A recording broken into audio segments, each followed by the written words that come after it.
You already know though. So go, slow, baby, show, go. Now get down on it.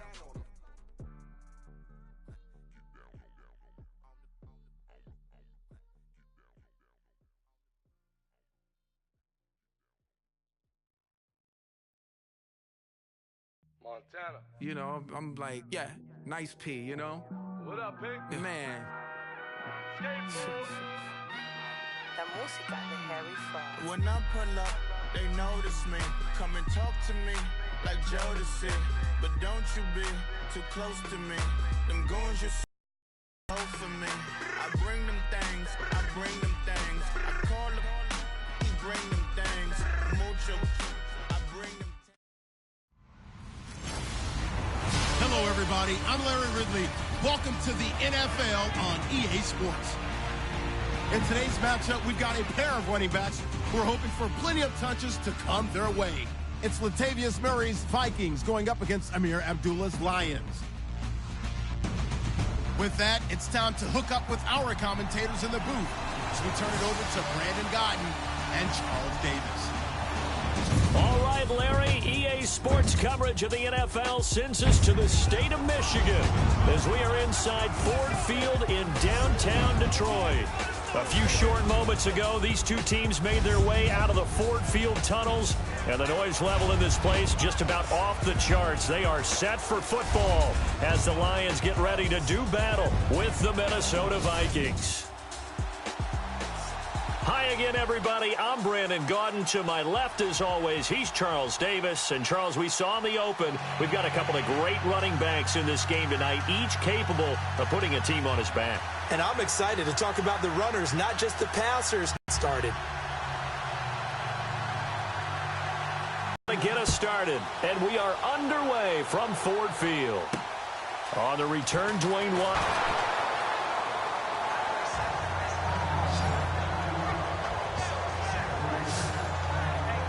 249 yards, 3 touchdowns, and an interception in the win for Detroit over Cleveland. Gosh, his touchdown to interception ratio, 17-5. That's exactly what you're looking for, because really 2-to-1 is the ratio all quarterbacks shoot for. The greats are better than 3-to-1. Matthew Stafford on track here in 2017, has his Lions in playoff contention. A couple consecutive wins, 5-4 right now. Oh, they go with a tight end carry, and he will lose yardage here back at the 23-yard line. It's a loss of a yard there, and now second down. I like the idea to mix it up from time to time because, let's face it, you can't be predictable. But the execution was a little lacking on this one, right? They might want to go back to the drawing board with that call. A little bit of ground to make up for the offense as they face a 2nd and 11.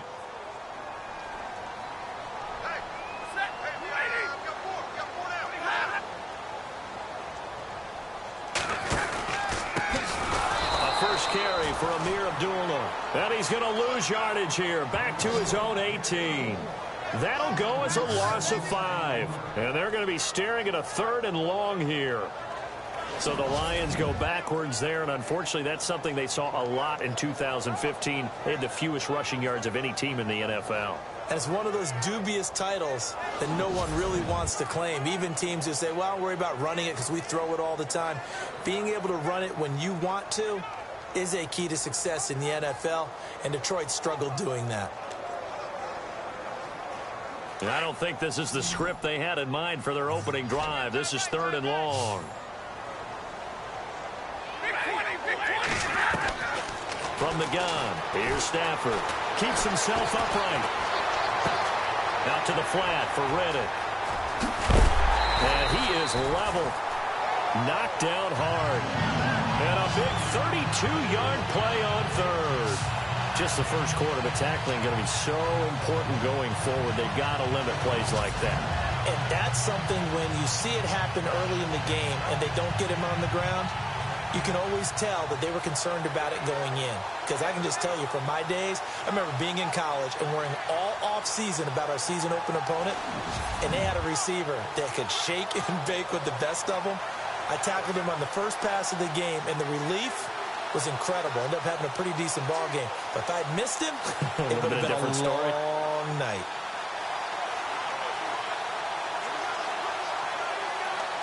And now a first down following that long gain.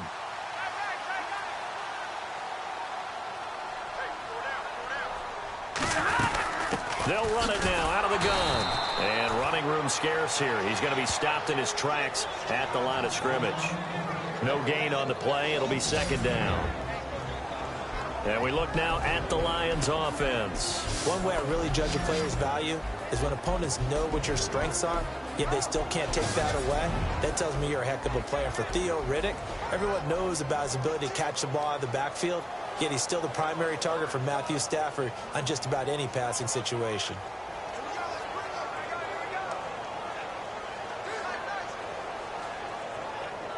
So 2nd and 10 here.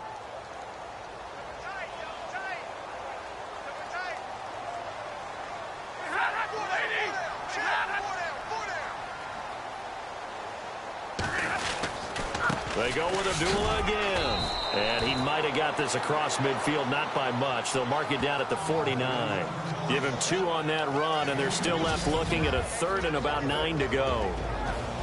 Quickly now a look at the defensive starters for Minnesota. Coming out of UCLA, Anthony Barr caused many arguments in the NFL. Not about his talent. That was first round all day. But how would he be used? Defensive end? Outside linebacker? With Minnesota, they use him in both spots, and he's been a Pro Bowler in 2 of his first 3 seasons.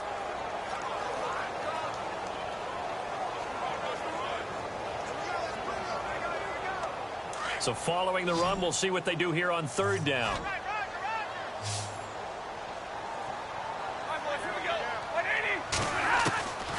Out of the gun, Stafford.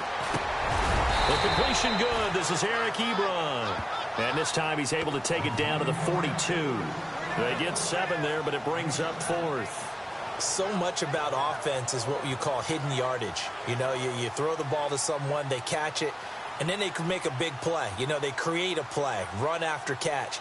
They did a really nice job there of limiting that and keeping him from a first down. Yeah, stopped him in his tracks. And on their first drive, the offense staying out there. They're going to go for it on 4th. Stafford now to throw. And this is going to be incomplete. Boy, it looked like he had it and dropped it. And this defense holds on the night's opening drive. And that could be a major momentum swing here early. Because the defense stopped them. How great is that? They go for it on the first drive of the game. They're the ones trying to establish something, trying to assert a little dominance. And guess what? You turn it back on them and give the ball to your own offense. I agree with you. It could change momentum in a big way. Before we see this next possession, you and I were talking before the game about the AFC playoff picture. You got the Pats and the Steelers at 7-2. Those are your best records in that conference. Chiefs at 6-3. Really, they're running away with the AFC West. Yeah, and that's a surprise, isn't it? Because in preseason, we all, well, I shouldn't say all, but most of us probably thought the AFC West was the toughest division in football. But Denver has fallen off the pace. The Raiders have been a little bit of a disappointment, and the Chargers just can't gain traction. So right now, it's Kansas City's division to lose. And if they get home field, could you imagine all those teams having to visit Kansas City? One of the best atmospheres in the game. Flip one out here to his running back. And taking it across midfield and inside the 45. It's a pickup of 16 there, and it'll lead to a new set of downs. Nice little nifty play for him there. Yeah, that's the ability to read a defense and utilize players that don't often get picked up in coverage easily. And I'm talking about being able to use the backside of the backfield. Because I know that when I used to cover, hey, we got everybody covered. Oh, he just snuck out there, and they just got a nice first down there. What do we love to say? Get those backs into space, right? And they were able to do that there. Nice pickup on first down. Offense comes to the line now, 1st and 10.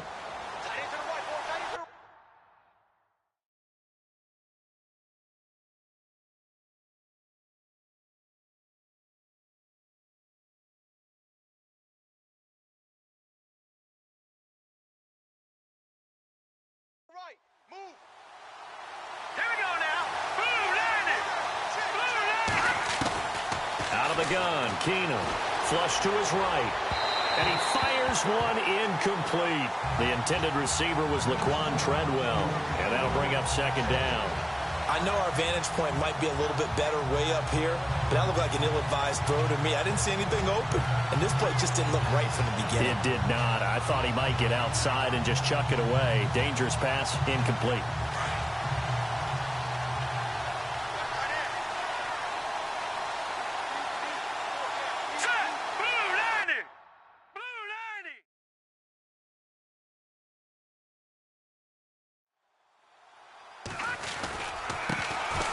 Now a first carry for Latavius Murray.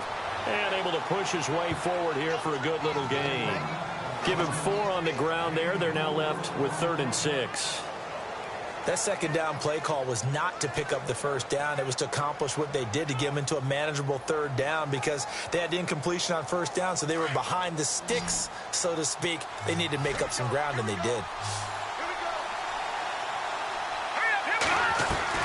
Throwing is Keenum on 3rd down. Steps away. And he couldn't hang on to it through the contact. Incomplete. This defense is not going to make it easy for you. They're a physical group, and we just saw it there on that play. He came in, made the contact, just as he's trying to haul it in. On now is Kai Forbath to try the field goal. This officially a 55-yard attempt.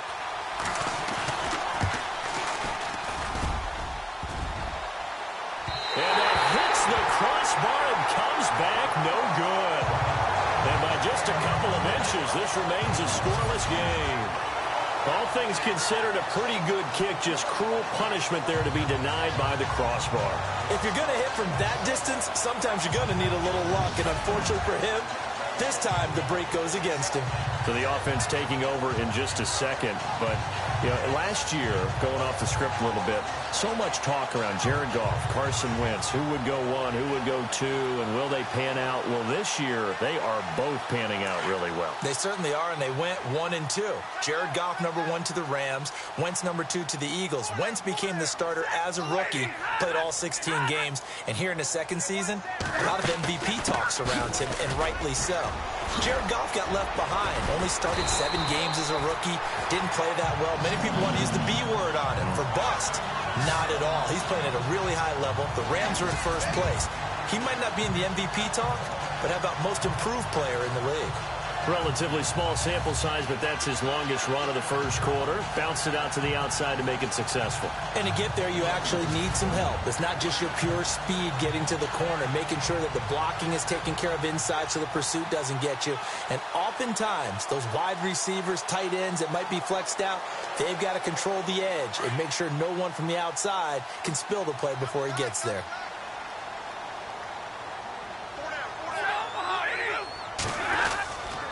They go back to Abdullah on first.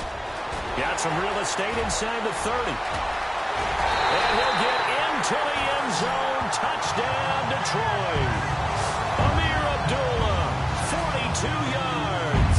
And the Lions are going to take a first quarter lead. And on that long run, maybe the defense caught napping a little bit. The concentration level may not have been there. I agree with you on that one, because those types of plays, when they result like that, they're almost like big bolts of lightning, aren't they? Whoosh, and off he goes.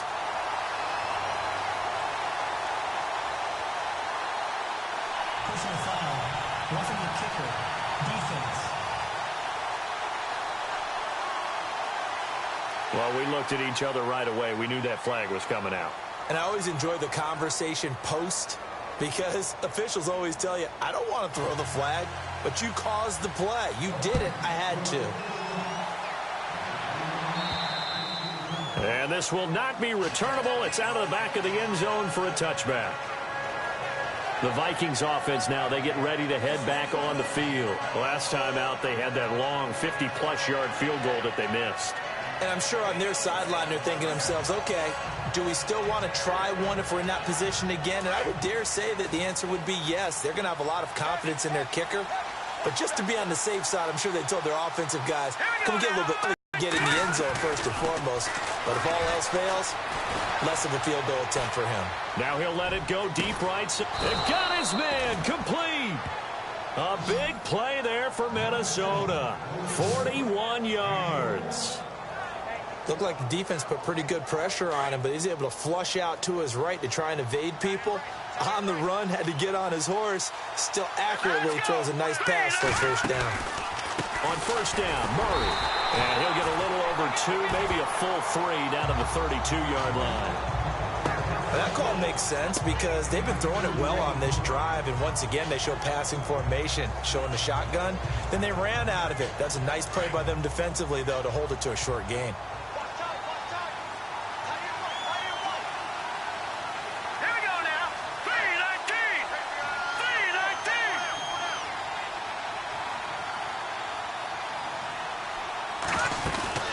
They'll fake the handoff. Now Keenum eluding the pressure right. He rifles one that's intercepted. Darius Slay with a pick. He's got a convoy, and he might be gone. And he will bring it back. An interception return for a Lions touchdown. These drills. Pass. Ball's in the air. And then my favorite. Oski. That's the interception. That means everybody find someone to block them legally, stay on your feet.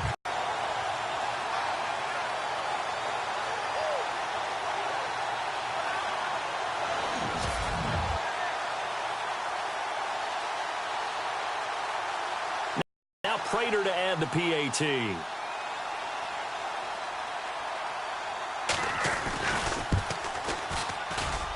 And it's good getting the interception, but then returning it to the end zone for the pick six.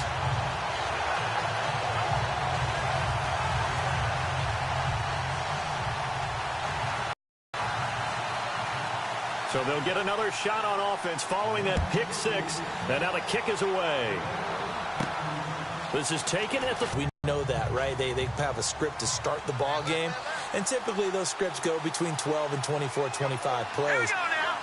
Down 2 touchdowns early, probably not very deep into their script. I think that they'll stay with it. I don't think they'll abandon it just yet and try and generate some offense on this drive. Anything, at least 3 points, get that 0 off the board. He was looking for his tight end there, Kyle Rudolph, and that'll bring up second down. But I guess that answers the question whether or not they want him throwing it again right away after throwing the pick six on the previous drive. Yeah, not something conservative or underneath. Pretty big shot right there. Get him right back in the saddle and say, go ahead and sling it, big guy. That was second down run for Murray. And some room to maneuver. And they get him down, but not before he takes it across the 40-yard line. That one good for 16, and the drive will continue. I have to admit, I'm excited by that play call and the end result, because this is a team that's down big early in the first quarter, and a lot of teams will just panic, abandon the playbook, and just start firing the ball all over the place. It's way too early for that. Stick to what works for you. Down double digits, and we talked about their game plan being both running and passing there. You're right. They're sticking to the game plan, getting the ground game going. A lot of football left to be played. And a new set of downs here after picking up the first on the ground.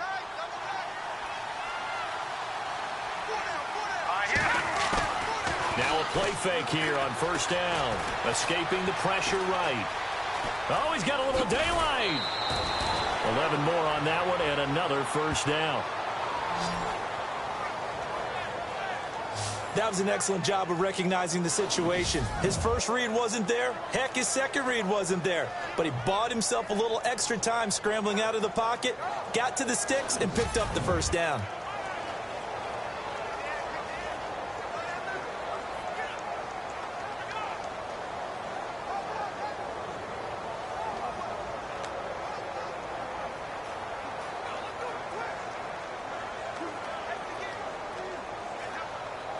Clock rolling as we hit the midway point of this first quarter.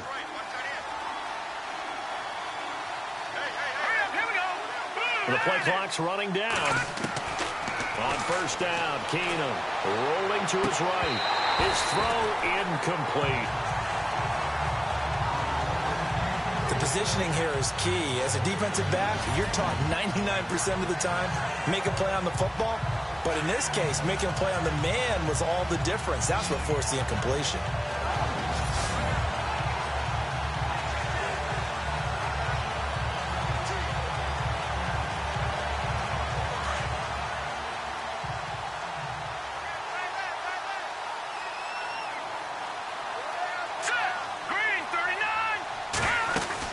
They'll run it now out of the gun.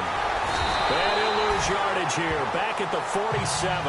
He'll wind up losing a yard on the play, and that'll bring up a 3rd and 11 situation. Ezekiel Ziggy Ansah with a tackle for loss. Just think he's still learning the game of football. Didn't play a heck of a lot of it in his native country, and at BYU was just scratching the surface before he hit the NFL. Yeah, from Ghana, where he really liked soccer and basketball, but football's okay for him, right? Yeah, I think it's worked out very well. Drafted on potential, he's realizing it here. Let's face it, if you want to get back into the game, these are the kind of throws you got to hit. He's wide open right there. Got to be able to get it to him, don't you think? And those are the throws that haven't been available to them every time he's dropped a pass. Yeah, that's a big miss. To throw is Keenum. Flushed out right. And he's going to have to eat this one as down he goes. Well, down 2 touchdowns already. I guess they felt they needed to go for it, but still early, still first half. I think